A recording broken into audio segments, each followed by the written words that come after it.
Inter college Udaipur में 11 में admission लिए मुझे एक हफ्ता हो गया था। एक दिन मैं स्कूल जल्दी पहुंच गया था तो यूं ही बालकनी से टेक लगाए इधर उधर देख रहा था। कॉलेज के सामने नंबर 8 बस आके रुकी। मैं बस से उतरते छोटे बच्चों को देखने लगा। उस बस में मेरे क्लास के भी कुछ लड़के आते थे। बच्चे उतर चुके थे। मैं बस स्टैंड के गेट पर टकटकी लगाया था। फिर जो हुआ उसे बयान नहीं किया जा सकता। एक खूबसूरत लड़की पता नहीं कौन स्कूली ड्रेस पहने उतरी। मैं थोड़ा सावधान हुआ। उसे देखने के लिए बालकनी के कोने पर गया। गेट से काफ़ी दूर रुकती थी। वो गेट के तरफ आ रही थी। बदलियां छाई थीं, ठंडी हवाएं चल रही थीं। मैं भी हवाओं के साथ उड़ रहा था। पहली नज़र में ही उसे देखने के बाद दिमाग फिल्मी कल्पनाएं करने लगा। जैसे नायिका आती और उसके हर कदम हवाओं के झरोखे लाते और नायक आंखें बंद किए उसे महसूस करता है। लगभग ऐसी ही स्थिति थी मेरी। वो स्कूल में प्रवेश कर चुकी थी। मैं जल्दी से नीचे भागा ये देखने के लिए कि आखिर वो किस क्लास में जाती है। मेरे नीचे पहुंचते ही वो ऑफिस में प्रवेश कर गई। प्रार्थना की घंटी बजी। आज दिमाग कहीं और ही था। दोस्तों ने कहा था जो लड़की दूर से अच्छी दिखती है वो होती नहीं बे। मैंने सोचा प्रार्थना के बाद उसे थोड़ा नज़दीक से देखूंगा, लेकिन अभी यह निश्चित नहीं था कि वो किस क्लास में पढ़ती है।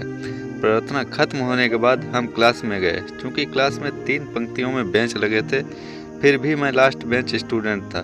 क्लास में लड़कियों की लाइन आनी शुरू हुई और फिर जैसे मैं खुशी से पागल हो गया। आंखें फैल गईं जब मैं उसे उस लाइन में देखा। लंबे खुले बाल, चपल आंखें, गेहुआ रंग, वाकई बहुत खूबसूरत लग रही थी वो बैठी जिस हिसाब से हम दोनों बैठे थे, हम ही में सबसे ज़्यादा दूरी थी। वो पहली लाइन में पहली बेंच पे, मैं तीसरी की आखिरी बेंच पे। मैं उठा और उसके नज़दीक से देखने के लिए बोतल लिए आगे गया।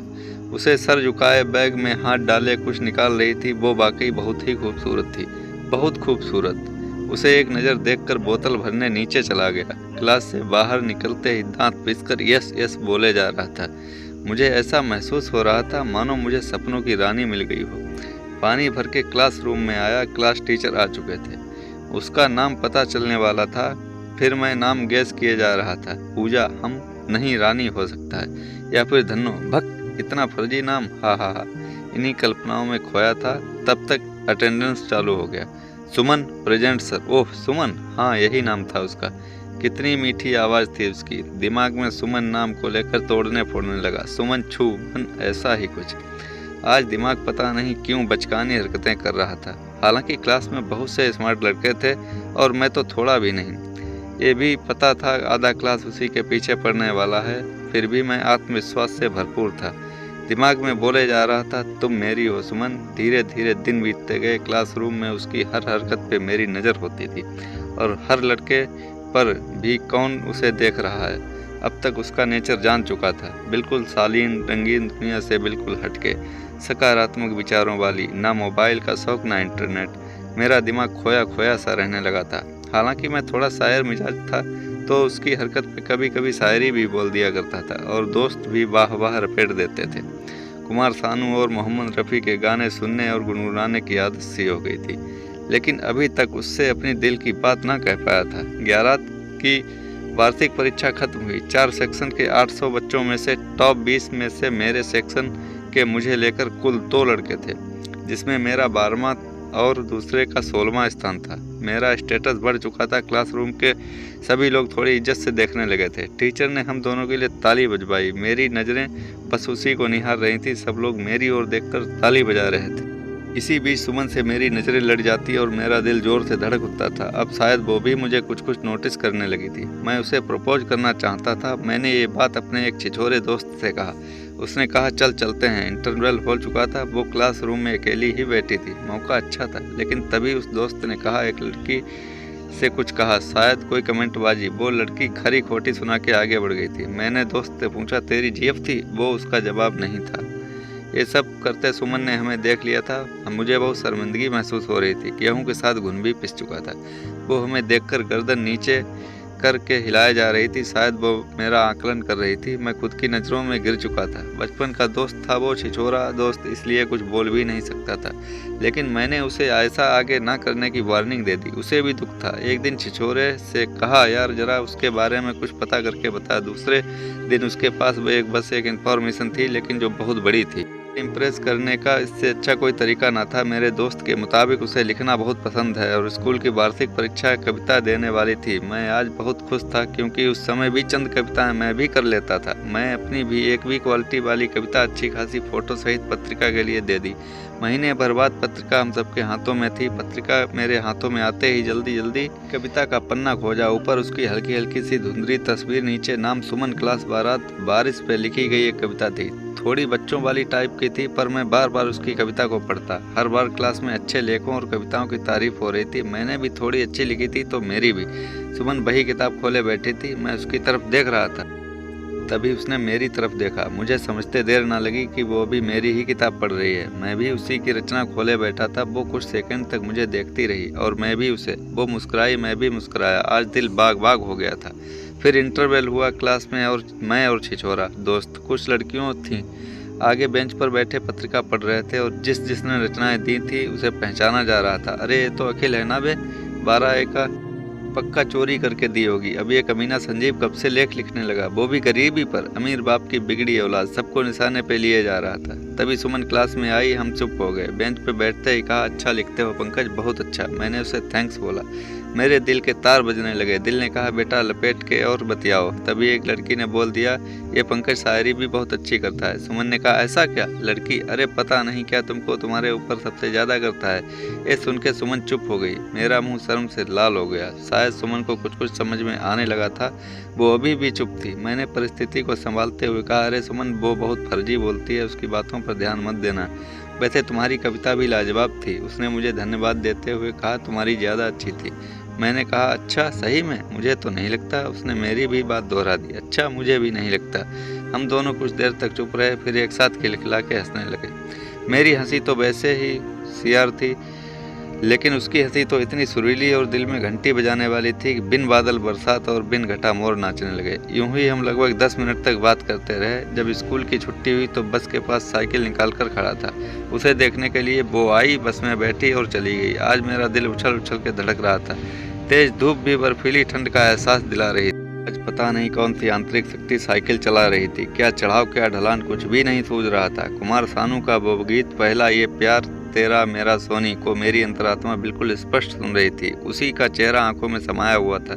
रास्ते में कौन आ रहा है, कौन जा रहा है, कोई सुध नहीं।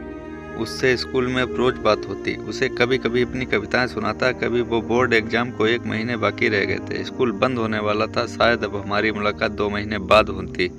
हम घर जाते वक्त दोनों मिले। मैंने आने वाले एग्जाम के लिए उसे बेस्ट ऑफ लक कहा। उसने भी मुझे कहा कि ये भी कुछ दिमाग सिर्फ पढ़ाई पर लगाना, कुछ दिन कविता शायरी बंद कर दो। वो मुस्कुराई, बाय बोला और बस में बैठ गई। मैं बगल में खड़ा था। वो खिड़की में से मुझे देख रही थी। शायद उसे एहसास हो चुका था कि मैं उससे प्यार करता हूँ। आज मैं बहुत उदास था और शायद वो भी। वो चली गई और मैं उसे एकटक निगाहों से देखता रहा। मेरी आंखों में आंसू थे। तभी छिछोरा आया और ढाढ़स बंधाने लगा। फिर मैं ये सोचकर खुश हो गया कि एग्जाम खत्म होने के बाद सबको एक दिन स्कूल आना था। उस दिन हमें अच्छे रिजल्ट की शुभकामनाएं और भविष्य के लिए हिदायत देने को बुलाया गया था। किताबों और उसकी यादों की कसमकस के बीच एग्जाम खत्म हुआ। सभी पेपर बहुत अच्छे हुए। मैं बहुत खुश था। हफ्ते भर बाद स्कूल जाना था। बहुत बेचैन था। नींद गायब थी। भूख भी बहुत कम लगती थी। क्या वो साड़ी में होगी या किसी और लिबास में? आखिर वो दिन आ ही गया। रात को जैसे तैसे 2 बजे सोया था और सुबह 4 बजे ही उठ गया। 7 बजे का टाइम था। जल्दी से नहा धो के हल्का फुल्का चाय नाश्ता किया और आज जीन्स और चेक शर्ट में स्कूल जाने वाला था। कायदे से डीओ लगा के आज अपनी बाइक बजाज पल्सर उठाई और 6 बजे ही घर से निकल गया। क्योंकि आज सारे दोस्तों से विदा होने वाला था तो वैसे भी मन भावुक था। 10 मिनट में स्कूल पहुंच गया। छिछोरा वहीं खड़ा था। बाइक से उतरकर उससे गले मिला। एग्जाम का हालचाल लिया। उससे पेट में खोदते हुए कहा, क्या बात है, बड़ा सज धज के आया है? मैंने उसे टोक दिया कि वो चुप हो गया। बहुत दोस्तों से मुलाकात हुई। बस के आने का टाइम हो रहा था। दिल की धड़कनें बढ़ रही थी। कभी कभी ये सोचकर घबरा जाता कि वो आएगी भी या नहीं। तभी सर जोर के खुद से कहता, नहीं ऐसा नहीं होगा, वो जरूर आएगी। मैं बालकनी में चला गया, उसे पुराने अंदाज में देखने के लिए, जैसा उसने पहली बार देखा था। बिल्कुल उसी जगह खड़ा था।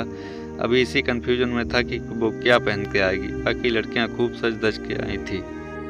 तब तक कुछ दूर से बस आती दिखाई दी। हाँ, वो 5 नंबर बस थी। मेरी खुशी का ठिकाना ना रहा। बस रुकी। 12:30 के स्टूडेंट को लगातार देखे जा रहा था कि कब वो निकलती है। वो निकली। वही स्कूल ड्रेस पहने, आंखों में वही चमक दमकता चेहरा, वही शालीनता, भला उसे और किस साज सज्जा की जरूरत। उसकी नज़रें ऊपर उठी, उसने मुझे देखा। मैंने उस पर ऊपर से ही हाय बोला, हाय सुमन, कैसी हो। उसने कहा, पहले नीचे तो आओ पंकी। वो बहुत खुश दिख रही थी।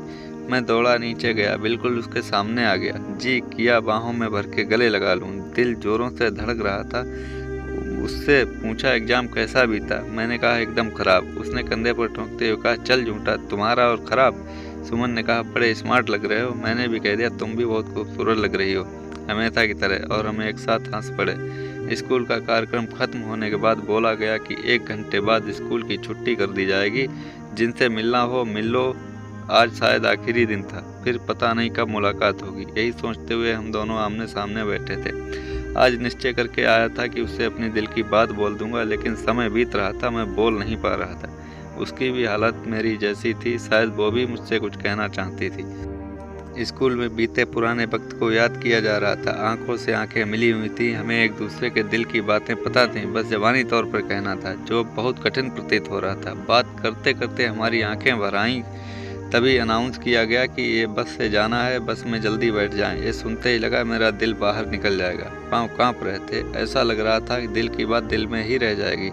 मैंने उससे कहा, जाने दो ना बस को, मैं तुम्हें बाइक से घर तक छोड़ दूंगा। उसने कहा, मुझे कोई दिक्कत नहीं, कोई और देखेगा तो क्या सोचेगा। पता नहीं क्यों मैं उसकी बात नहीं काट पाया। मैं बैठने के लिए एक बार फिर अनाउंस किया गया।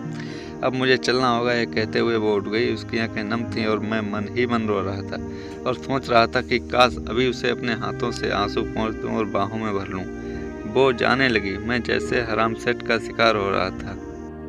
अचानक मैंने आवाज़ लगाई, सुमन रुको थोड़ा। ये सुनते ही सुमन ने अपने पाँव वापस खींच लिए। मैं जल्दी में लड़खड़ाते हुए उसके पास गया। अब निश्चय कर लिया था, इस बार बोल के रहूँगा। वो गेट के पास खड़ी थी तो मैं उसके पास पहुँचा। करीब, बिल्कुल करीब, पूरा शरीर कांप रहा था। मैंने एक झटके में बोल दिया, मैं तुमसे बहुत प्यार करता हूँ। मेरी नज़रें झुकी हुई थीं, उसके जवाब का इंतजार था। आखिरकार उसका जवाब आया, मैं भी। हम एकदम शांत थे। मैंने नज़रों से नज़रें मिलाई और कहा, पूरा बोलो ना। उसने कहा, मैं भी तुमसे बहुत प्यार करती हूँ। ये सुनते ही ऐसा प्रतीत हुआ मानो मैं हवा में उड़ रहा हूँ। लग रहा था बहुत बड़ा बोझ हट गया हो दिल से। जी कर रहा था कस के गले लगा लूं, पर बहुत से लड़के आ जा रहे थे, इसलिए ऐसा ना कर सका। हम दोनों खुश थे। वो बस में बैठने के लिए जाने लगी। आंख से आंसू पोंछते हो, क्या ये मिलन था दो दिलों का? कैसा दिलों का मिलन, जब एक दूसरे से मिलने की संभावनाएं धुंधली हों। लेकिन हम संतुष्ट थे। वो बस में बैठी खिड़की में से निहार रही थी। मैं चुपचाप खड़ा उसे देख रहा था। बस के स्टार्ट होते ही आंखों में आंसू आ गए। बस चल पड़ी। बस अब शांत था। कुछ देर यूं ही बाइक पे बैठा रहा। छिछोरा आया, मैं उससे बिना कुछ कहे सुने गले लगा लिया। वो समझ गया कि कहानी बन गई लौंडे की। उसने कहा, पार्टी कब दे रहा है? मैंने कहा, ले लेना बे। उसके जाते वक्त तो जैसे उसे निहारता ही रह गया। इन सब चीज़ का तो ध्यान ही नहीं रहा। शायद उसके साथ भी यही हुआ था। इसी बीच फिर एक उम्मीद की किरण जगी। रिजल्ट, हाँ, वो अपना रिजल्ट लेने जरूर आएगी। छिछोरे ने कहा, बेवकूफ़ आशिक, उस दिन पक्का मांग लेना।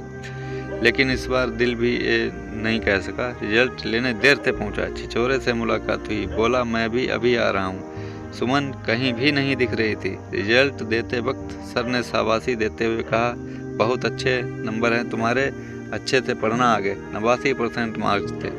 लेने के बाद साइन करने लगा। रजिस्टर में देखा तो सुमन की कलम के आगे टिक लगा है। वो किसी और का सिग्नेचर पड़ा है। एक समय के लिए लगा जैसे दिल धड़कना बंद हो गया है। सर से पूछा, सुमन आई थी रिजल्ट लेने? उन्होंने कहा, नहीं, उसके नाना जी आए थे। नाना जी? सर ने कहा, हाँ, वो अपने नाना जी के यहाँ रहती थी। उसका घर दिल्ली है, अभी वो घर चली गई है। मैं रिजल्ट लेके बाहर आ गया। उसकी एक सहेली से पूछा, उसने कहा उसके पास फ़ोन नहीं था, इसलिए किसी के पास उसका नंबर या एड्रेस नहीं है। शिद्दत भरी मोहब्बत धूमिल होती दिख रही थी। अब सब सामान्य था या असामान्य, कुछ समझ नहीं आ रहा था। उसे दोबारा मिलने की सारी संभावनाएं खत्म हो रही थीं। बेचैनी ने घेर लिया था। ऐसा लग रहा था मुझे ऑक्सीजन की कमी हो रही। छिछोरा आया, मेरे कंधे पर हाथ ठोक के बिना कुछ कहे चुपचाप घर को निकल गया। कहीं सुमन के प्यार का इकरार झूठा तो नहीं था, या फिर वो महज मजाक तो नहीं था। लेकिन दिल इस बात की कभी गवाही नहीं दे सकता। वो खुशी झूठी नहीं थी, वो हंसी झूठी नहीं थी, वो आंसू झूठे नहीं थे। फिर वो प्यार का इकरार कैसे झूठा हो सकता है? आज इस घटना को 3 साल पूरे हो चुके हैं। तब से फिर कभी मुलाकात ना हुई। कभी कभी सपनों में दिख जाती है। आज भी कभी कभी फेसबुक पे सुमन नाम से रिक्वेस्ट आ जाती है तो दिल झन्ना उठता है। पागलों की तरह उसकी प्रोफाइल चेक करने लगता हूँ, लेकिन ये मेरी सुमन नहीं होती है, शायद किसी और की। सिर्फ और सिर्फ यादों को जीवित रखने के लिए उसी बालकनी में खड़ा हो कुछ पल इधर उधर देखता हूँ। उसकी निशानी के नाम पर वही पत्रिका में छपी उसकी एक धुंधली तस्वीर और कविता है। उसकी धुंधली तस्वीर देखकर डर जाता हूँ, कहीं यादों में भी उसकी तस्वीर ऐसे ही ना धुंधली पड़ जाए। दिल अभी भी दिल से कहता है आएगी वो